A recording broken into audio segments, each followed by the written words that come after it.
Halina at lumapit sa Panginoon. Halina at lumapit sa ating Diyos, na may lalang sa ating lahat, na nagbigay ng buhay sa atin, na may lalang sa ating lahat, na nagbigay ng buhay sa atin. Halina at lumapit sa Panginoon. Halina at lumapit sa ating Diyos. Sa ngalan ng Ama at ng Anak ng Espiritu Santo. Amen.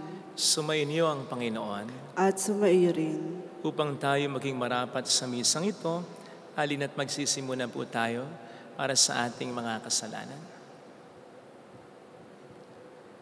Tayo pong lahat, inaamin ko sa makapangyarihang Diyos At sa inyo mga kapatid, na lubha akong nagkasala sa isip, sa salita at sa gawa, at sa aking pagkukulang.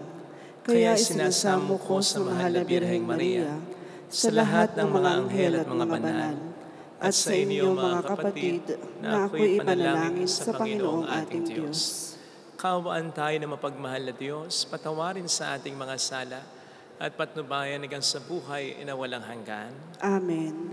Panginoon, kaawaan mo kami. Panginoon, kaawaan mo kami. Kristo, kaawaan mo kami. Kristo, kaawaan mo kami.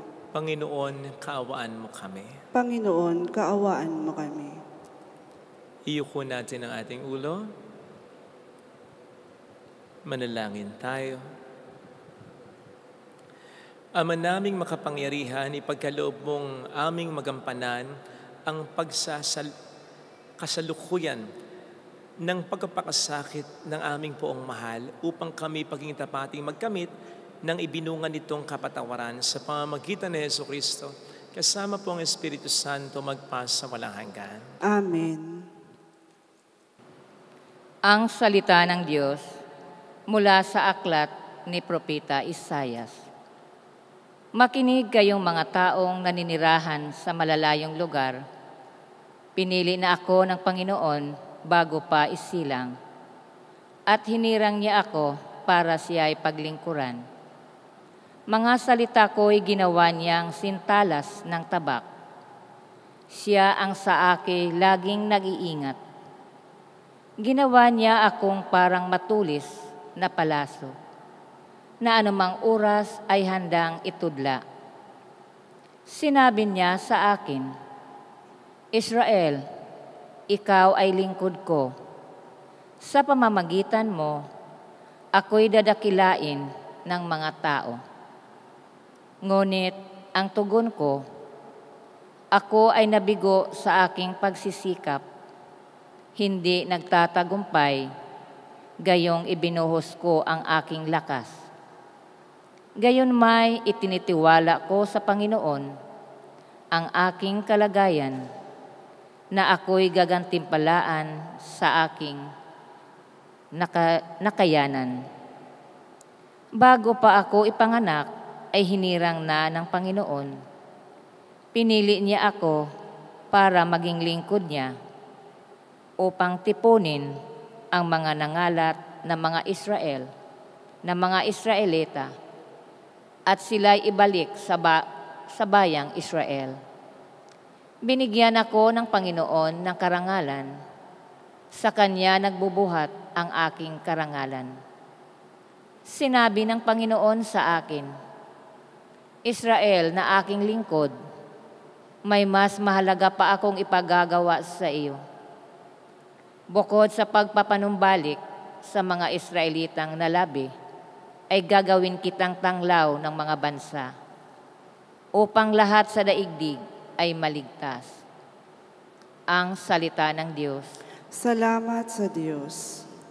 Patuloy kong isasaysay ang dulot mong kaligtasan. Patuloy kong isasaysay ang dulot mong kaligtasan. Sa iyo lang, Panginoon, lubos akong nananalig. Huwag mo akong pabayaang mapahiya at malupig. Tulungan mo ako ngayon, yamang ikaw ay matuwid. Ako sana ay sagipin, sa daing ko ay makinig. Patuloy kong isasaysay ang dulot mong kaligtasan. Ikaw nawa ang muog ko at ligtas na kakanlungan. Matatag na kublihan ko at matibay na sanggalang. Sa lahat ng masasama, O Diyos, ako'y ipaglaban. Sa kuko ng mababagsik, huwag mo akong pabayaan. Patuloy kong isasaysay ang dulot mong kaligtasan. Panginoon, sa iyo ko inilagak ang pag-asa. Maliit pang bata ako, sa iyo'y may tiwala na. Sa simula at mula pa, wala akong inaasahang mag-iingat sa sarili, kundi tanging ikaw lamang.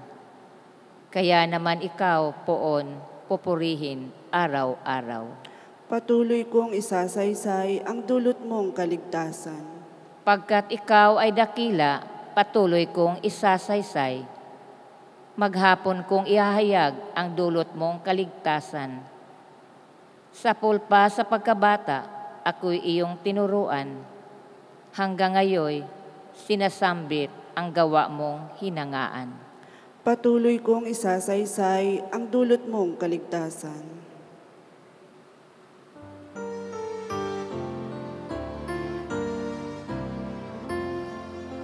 Di ba't sadyang may kapwang sarili, dapat ay na ng pagsisilbi at mamangha, ligaya'y dadalisay, pagsakapabuhay mo ay naalay.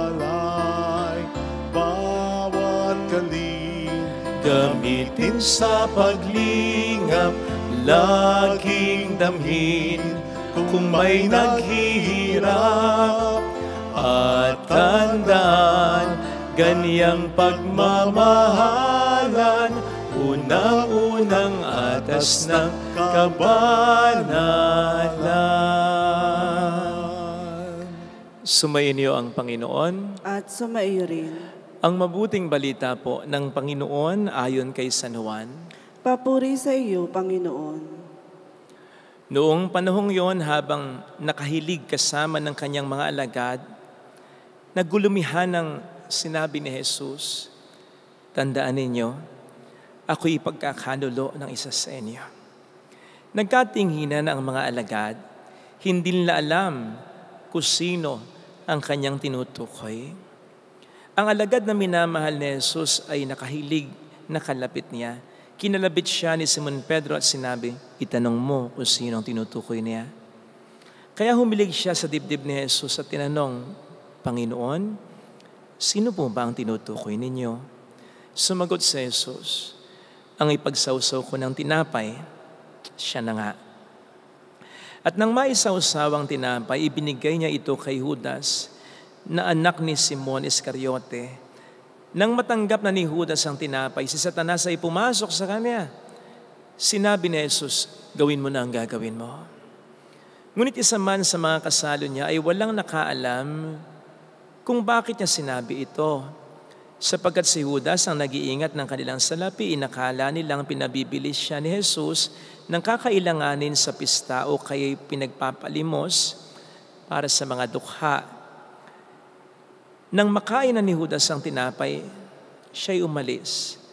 Gabi na noon. Pagkaalis ni Judas ay sinabi ni Jesus, "Ngayon mahayag na ang karangalan ng anak ng tao at mahayag din ang karangalan ng Diyos sa pamamagitan niya. At kung mahayag na ang karangalan ng Diyos, ang Diyos naman ang maghahayag ng karangalan ng anak at gagawin niya ito agad. Mga anak, kaunting panahon na lamang akong makakasama ninyo. Hahanapin ninyo ako, ngunit sinasabi ko sa inyo, ngayon, ang sinabi ko na sa mga Hudyo, hindi kayo makapupunta sa paroroonan ko." "Saan po kayo pupunta, Panginoon?" tanong ni Simon Pedro. Sumagot si Jesus, Sa paroroonan ko'y hindi ka makasusunod ngayon, ngunit susunod ka pagkatapos. Bakit hindi po ako makasusunod sa inyo ngayon? Tanong ni Pedro, buhay ko may iaalay ko dahil sa inyo. Sumagot si Jesus, iaalay mo nga ang iyong buhay dahil sa akin? Tandaan mo, bago tumilaok ang manok, makaitlam mo akong itatatwa. Mga kapatid, ang mabuting balita ng Panginoon. Pinupuri ka namin, Panginoong Hesukristo. Welcome sa Our Lady of La Salle at Quasay Parish, kung saan ayos lang pong umiyak. Sasamahan tayo ng mahal na ina sa pag-iyak at sa pagdarasal upang maging maayos ang lahat. Hindi ko po alam kung tulad ko ay nabigantan din po kayo sa nilalaman ng Ebanghelyo ngayon, Martes Santo. Sapagkat kung napansin po ninyo, ito'y kinapapalooban ng hindi lang isa, kundi dalawa. Pwede pa nga nating ma-extend sa higit pa sa dalawa.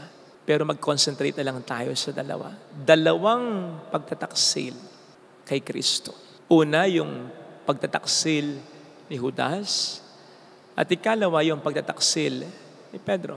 Sapagkat sabi nga po sa Ingles, the saddest thing about betrayal is that it never comes from your enemies. Ang pinakamalungkot o pinakamasakit na bagay nga naman sa pagtataksil ay hindi ito manggagaling sa ating kaaway. Because betrayal basically involves breaking of trust. And we don't trust our enemies. Hindi natin pinagkakatiwalaan ang mga kaaway natin, kundi yung mga mahal natin, mga pinahalagahan natin, pamilya natin, kaibigan natin, mga inaasahan natin, kakampi natin.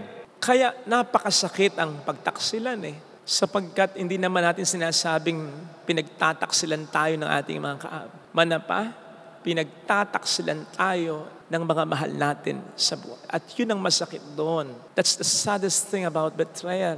Because you can only be betrayed by those you loved, you trusted, and deeply cared about.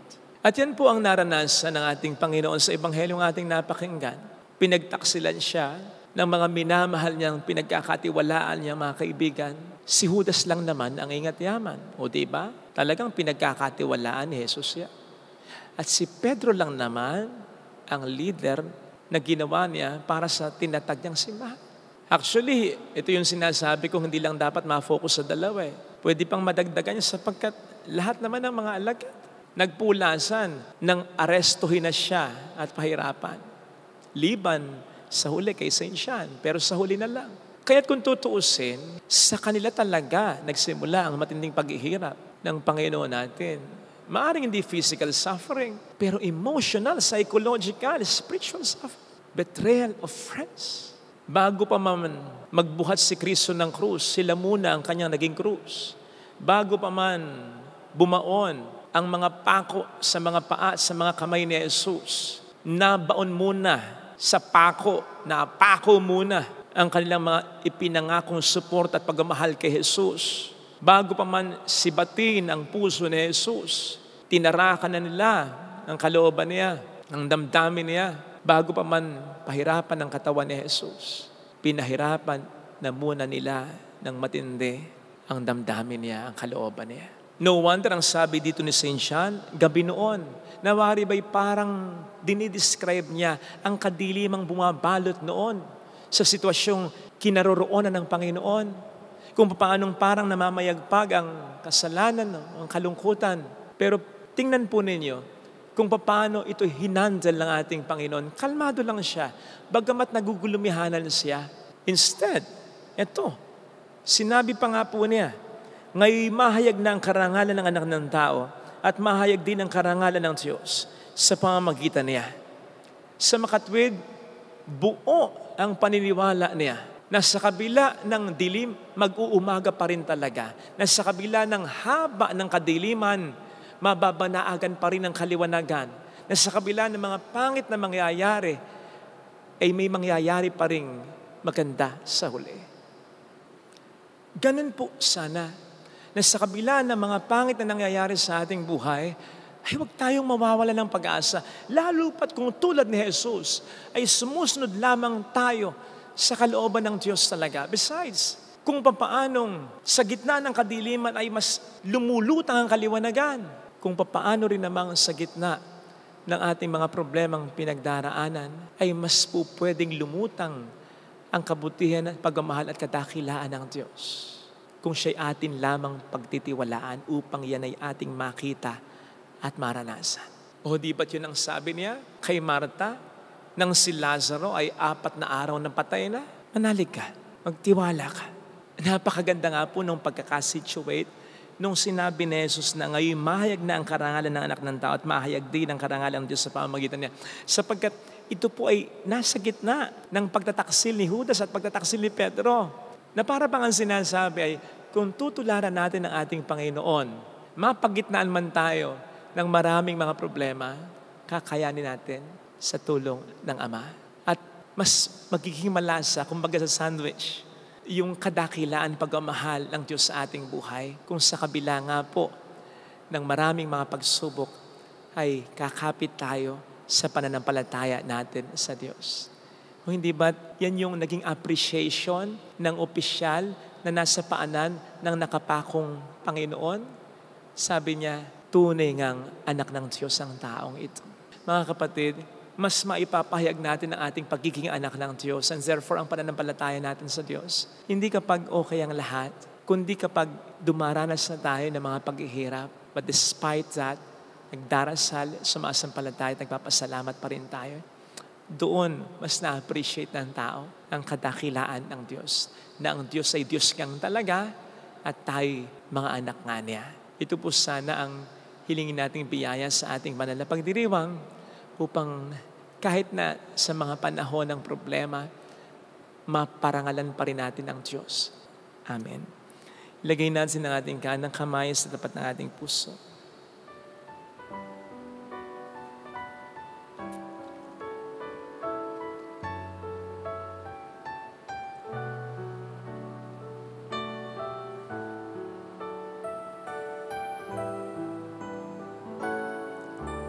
Alam kong may magagawa ang Diyos.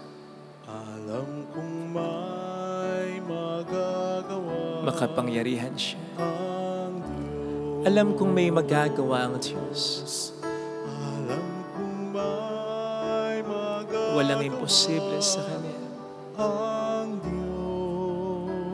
Kung ako'y magtatapat, Kung ako'y magtatapat sa Kanya'y maglilingkod. sa Kanya'y maglilingkod. Alam kong may magagawa ang Diyos. May magagawa ang Diyos. Alam kong diringgin ng Diyos ang samo ko.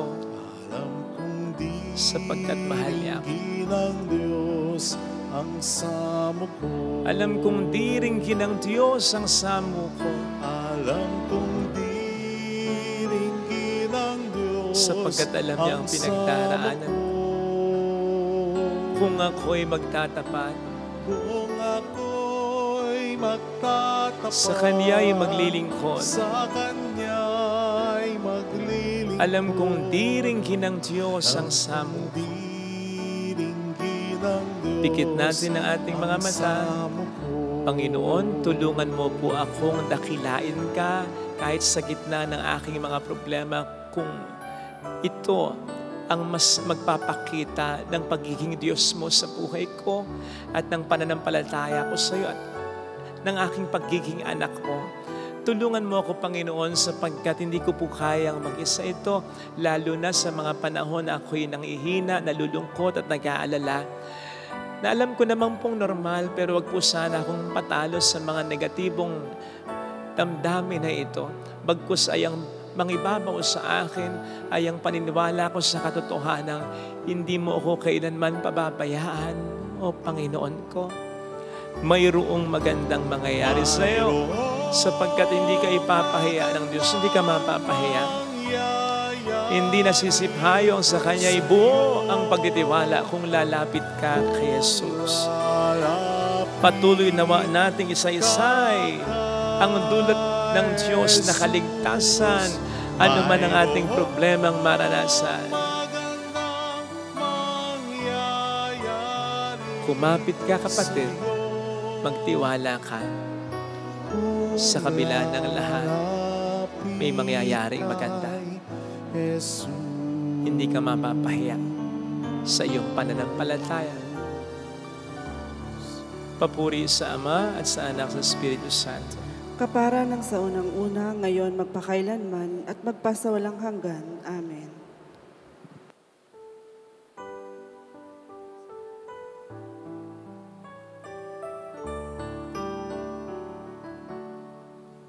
Ang tinapay na ito, sana ay basbasan mo upang ang buhay na ganap ay kamtin ko.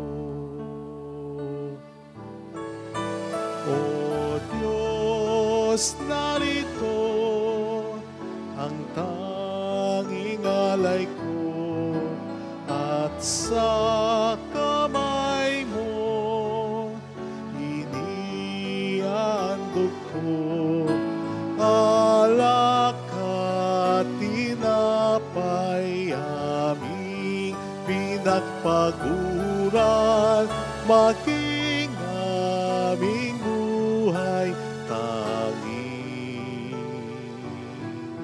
sa'yo lamang, tanging sa'yo lamang. Manalangin tayo, pang ating handog ay maging kalugod-lugod sa Diyos Amang makapangyarihan. Tanggapin nawa ng Panginoon itong paghahain sa iyong mga kamay, sa kaburihan niya at karangalan, sa ating kapakinabangan at sa buong sambayanan niyang banal. Ama naming lumikha, tunghayan mo ang aming mga alay o ang mga alay ng iyong angkan na ginawa mong magkasalo-salo sa paghahaing banal. Ipagkaloob mo ang kaganapan nito ay aming makamtan sa pamamagitan ni Jesucristo. Kasama ang Espiritu Santo magpasa walang hanggan. Amen. Sumainyo ang Panginoon. At sumaiyo rin. Itaas sa Diyos ang inyong puso at diwa. Itinaas na namin sa Panginoon. Pasalamatan ng ating Panginoong Diyos. Marapat na siya'y pasalamatan. Ama naming makapangyarihan, tunay nga pong marapat na ikaw ay pasalamatan sa pamamagitan ni Jesucristo na aming Panginoon. Nababanaagan na namin ang pagdiriwang sa kanyang pagkapakasakit at pagkabuhay.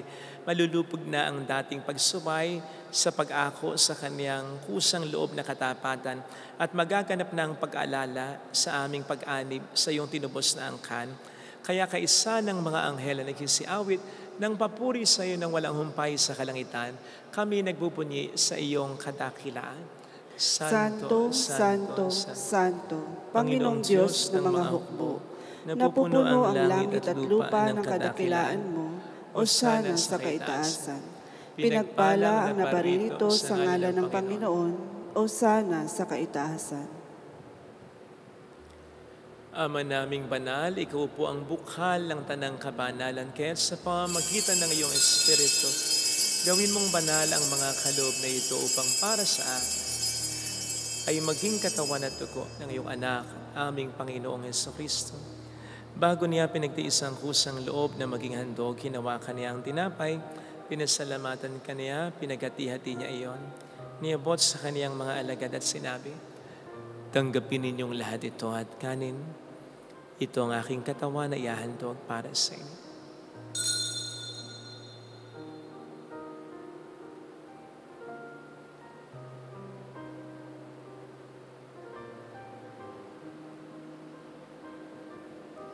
Kaya hindi naman nang matapos ang hapunan, nawakan niya ang kalis.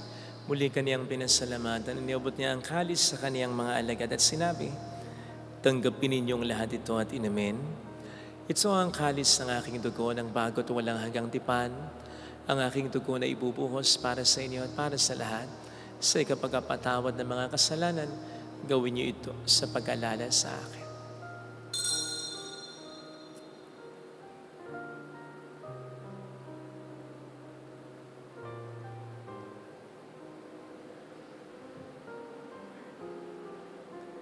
Ipagbunyi natin ang misteryo ng ating pananampalataya.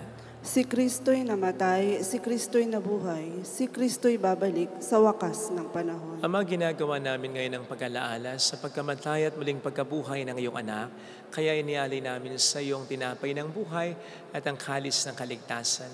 Kami nagpapasalamat dahil kami iyong minarapat na tumayo sa harap mo para maglingkod sa iyo. Sinasamo namin kami na magsasalo sa katawan at dugo ni Kristo ay mabuklod sa pagkakaisa sa pamamagitan ng Espiritu Santo. Ama, lingapin mo ang iyong simbahang laganap sa buong daigdig. Puspusin mo kami sa pag-ibig. Kaysa ni Francisco na aming Papa, ni Janice na aming Obispo at ng Tanang Kaparian, alalahanin mo mga kapatid naming nahimlay nang may pag-aasang sila'y muling mabubuhay, lalo ng aming mga ipagdarasal. Saglit nating alalahan at ipagdasal ang ating mga mahal na yumao. Kaawaan mo sila at patuloyin sa iyong kaliwanagan. Kaawaan mo at paging tapatin kaming lahat na makasalo sa iyong buhay na walang wakas. Kaisa ang mahal na Birhen ng Lasalet, ang ina ng Diyos, isanusay ang kabiyak ng kanyang puso lahat ng mga banal na namuhay dito sa daigdig ng kalugod-lugod sa iyo. May pagdiwang nawa namin ang pagupuri sa ikararangal mo sa pamamagitan ng iyong anak at aming Panginoong Hesukristo. Sa pamamagitan ni Kristo, kasama niya at sa Kanya, ang lahat ng parangal, papuri ay sa iyo, Diyos amang makapangyarihan, kasamang Espiritu Santo magpasa walang hanggan. Amen. Tumawag tayo sa ating Ama.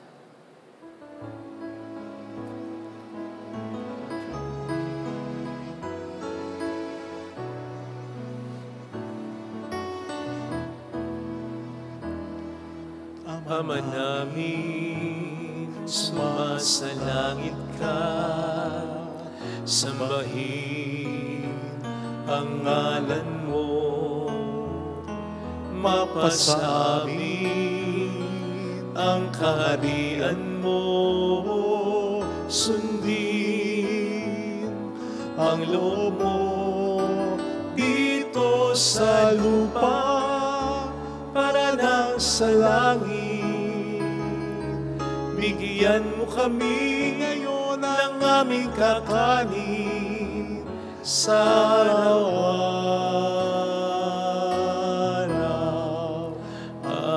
at patawarin mo kami sa aming mga sala para ng pagpapatawad namin sa nagkakasala sa amin.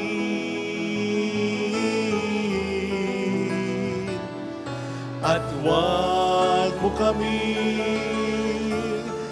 ipahintulot sa tukso at iadya mo kami sa lahat ng masama.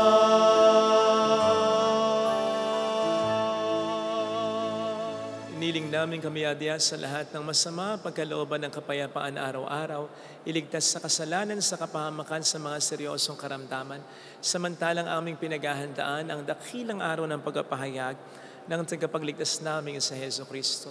Sapagkat iyo ang kaharian, ang kapangyarihan at ang kapurihan, magpakailanman. Amen. Panginoong Heso Kristo, sinabi mo noon, sinasabi mo rin sa amin ngayon, kapayapaan ang iniiwan ko sa inyo, aking kapayapaan ang binibigay ko. Tuhain mo ng aming pananampalataya, huwag ang aming pagkakasala. Pagkalooban mo kami ng kapayapaan at pagkakaisayon sa iyong kalooban, kasama ang Espiritu Santo magpasa walang hanggan. Amen. Ang kapayapaan ng Panginoon ay sumainyo nawang lahat. At sumaiyo rin. Magbigayan tayo ng kapayapaan sa isa't isa. Kapayapaan po. Peace be with you. Kordero ng Diyos, Kordero ng Diyos na nag-aalis ng mga kasalanan ng sanlibutan, maawa ka sa amin. Kordero ng Diyos na nag-aalis ng mga kasalanan ng sanlibutan, maawa ka sa amin. Kordero ng Diyos na nag-aalis ng mga kasalanan ng sanlibutan, ipagkaloob mo sa amin ang kapayapaan.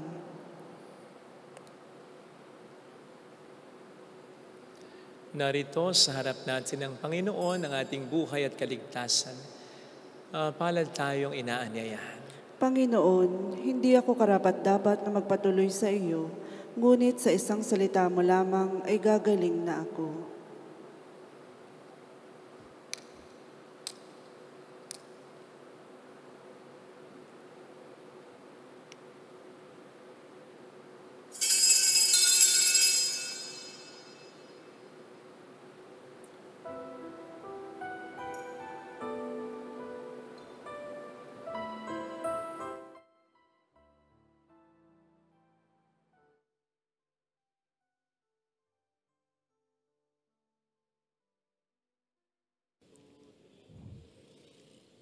Panalangin para sa espiritual na pakikinabang. Panginoong Hesus, ako ay naniniwala na ikaw ay nasa kabanal-banalang sakramento. Iniibig kita ng higit sa lahat at ninanasa kong tanggapin ka sa aking kaluluwa. Sapagkat sa mga sandaling ito, hindi kita matatanggap sa sakramento. Tumuloy ka sa espiritu sa aking puso. Niyayakap kita na parabang naririto ka na. Inaalay ko ng buong buo ang aking sarili sa iyo. Huwag mong hayaang mawalay ako sa iyo. Amen. Sadya kitang nalimot sa salay na lugmok, gayon pa man katulad ko'y inibig mo pa rin. Ninais mong maibalik ako sa iyong piling. Kahit tanging anak iyong ibinigay sa aking kaligtasan, buhay niya'y inalay. Dahil ikaw, Ama, ay nagmamahal.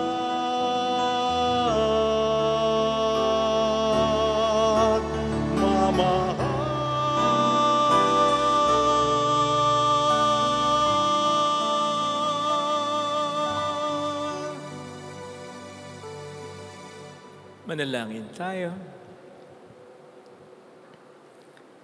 Ama naming mapagmahal, kaming mga tumanggap sa banal na pakikinabang ay dumudulog sa iyo at nakikiusap pagbigyan. Sa kahilingan naming ang piging mong bigay ay maging pagkasalon nawa namin sa iyong walang maliw na buhay. Sa pamamagitan ni Jesucristo kasama ang Espiritu Santo magpasa walang hanggan. Amen. Holy God, Holy Mighty One, Holy Immortal One, Have mercy on us and on the whole world. Holy God, Holy Mighty One, Holy Immortal One, Have mercy on us and on the whole world. Holy God, Holy Mighty One, Holy Immortal One, Have mercy on us and on the whole world. Jesus, King of Mercy, We trust in you. alalahanin, Alalahanin, o mahal na Birhen ng Lazaret, ina ng pag-asa. Ikaw ang nagpaalala sa aming magbalik loob sa Ama. Ito ang nagpapatunay na ang kagandahang loob mo'y nanatiling busilak. Sa pag-aaruga mo sa amin, tungkulin mo'y tinupad. Sa paanan ni Kristo'y itinuring mo kaming mga tunay mong anak. Kaya ninais mong ni Isay huwag mapahamak. Maging sa iyong walang tigil na pananalangin, pati luhay pumatak. Huwag namang mawalan ng saysay ang iyong paghihirap. Hiling nawa namin sa iyo o aming inang liyag, na matapos ang pakikibaka namin sa mundong ito at sa pananatili naming tapat kay Kristo, sa kapurihan mo'y makibahagi kaming ganap, upang kung nasaan ka ngayon ay maparoon din kaming lahat, at ang kaganapan ng kaluwalhatian ng Diyos Amay tuluyang matupad siya nawa. mahal na Birhen ng Lazaret, tagapagkasundo ng mga makasalanan. Ipanalangin mong walang patid kaming mga dumudulog sa iyo. Maraming salamat po sa inyong pakikisa at sa walang sawa niyong pagtulong na nagiging dahilan din para malaki rin ang maitulong natin sa ibang mga simbahan o parokya. Marami pong salamat. Ang Panginoon na po ang bahalang kumantis sa inyo. Salamat po. Sumayin niyo ang Panginoon. At sumairin. Magpalain kayo kasama ang ating pamilya na mapagmahal na Diyos, ng Ama at ng Anak at ng Espiritu Santo. Amen. Umayo tayo sa kapayapaan ni Kristo. Salamat sa Diyos. Salamat din po.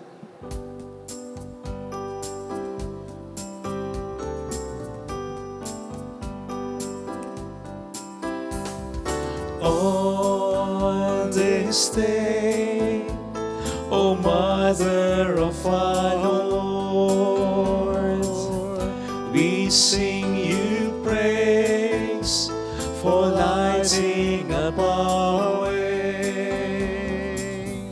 Your tears did soften up the hearts of men, and they still do today. May our love for you bring comfort in your pain. On this day, O Mother of our Lord, we sing you praise for lighting up our way. Your tears did soften up the hearts of men, and they still do today. May our love for you bring comfort in your pain.